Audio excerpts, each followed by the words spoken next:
If visual responses play an important role in Wagner's musical craft, it's interesting how often they're at the center of his plots as well. On numerous occasions, his stories turn on somebody being transfixed at the sight of somebody or something. Senta gazes spellbound at the portrait of the Dutchman, convinced it's going to come to life. The revelation of the Grail leaves Parsifal wonderstruck. Lohengrin's radiant appearance inspires an entire community to greet him as a hero sent by God. A lot of the most pivotal moments in Wagner operas come when we are looking at people looking at things. This reflects the deep seriousness with which Wagner and other Romantic artists approached visual responses. For many Romantics, being moved by a visual sight or a sensory phenomenon was positive proof that the recipient had accessed a larger truth.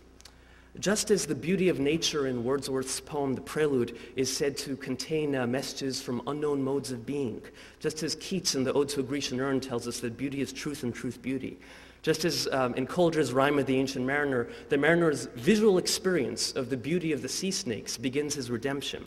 So Wagner's protagonists undergo their most profound spiritual transitions using their senses alone. There's no need for further questions. Lohengrin tells Elsa, "Such is the magic that bound me to you since I first saw you, sweet one. I did not need to find out your origins. My eyes saw you and my heart understood you."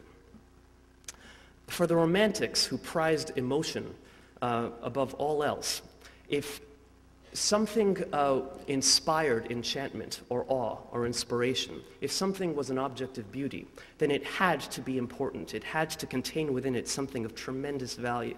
And we see this in a lot of Romantic aesthetic theory, a real faith in beauty, whether it's beauty in nature or beauty in art. Friedrich Schiller, whose philosophy Wagner considered to be a precursor to his own, said that the artist grasps the spirit of the all and binds it in a corporeal form. It is thus that art becomes more true than all reality and more real than all experience.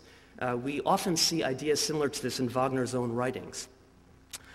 In a sense, idealizations such as this reflect a central dilemma of the Romantics. On one hand, they increasingly celebrated imagination, subjectivity, sensory experience, and on the other hand, they still felt the zeal of the Enlightenment for universal laws and higher truths. And the way they reconciled these opposites was by interpreting a sensory experience as a higher truth. In other words, the reason that something stuns you visually is because it's a reflection of a higher spiritual phenomenon. Enchantment had to mean something. They couldn't yet imagine a sensation that was not a signifier. And in practice, I think this helps to explain the intense importance of visual responses in Wagner's work. Perhaps more than any other Romantic artist, Wagner embodies his generation's cult of sensory experience because he has so many tools for creating one for us.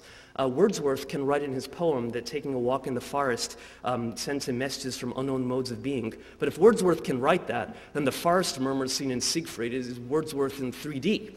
Wagner has not only the libretto, but also visual stage pictures and his great orchestra to show us these unknown modes of being as Siegfried struggles to understand them, until finally he can indeed decipher the song of the forest bird and understand the higher message that's coded within this visual beauty.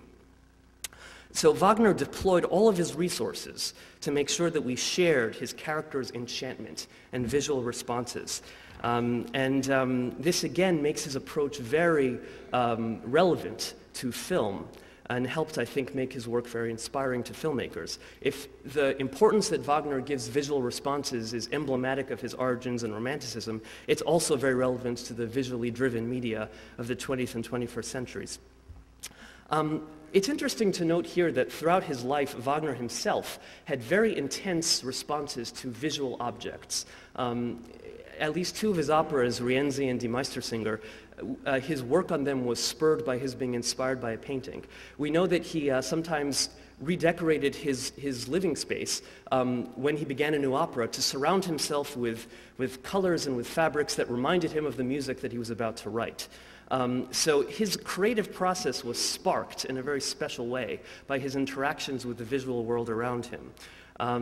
In fact, throughout his life, Wagner had very strong intuitions about visual things and strong reactions to visual things. When he was a child, he was terrified that the paintings in his home would come to life and harm him.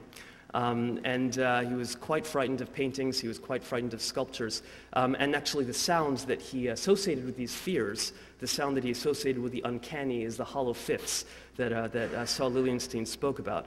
This may all sound quite familiar from The Flying Dutchman. The Flying Dutchman is a story of a picture, a very haunting picture that does come to life to wreak havoc on the world. And from the very first notes of the opera, the sound associated with the uncanny, with the Dutchman himself, are the hollow fifths. Wagner, like Senta, was haunted by pictures. He was convinced that a visual response was not just a visual response, but carried within it a higher message and a higher possibility. And again, this all helps to explain why Wagner became so influential on many film artists.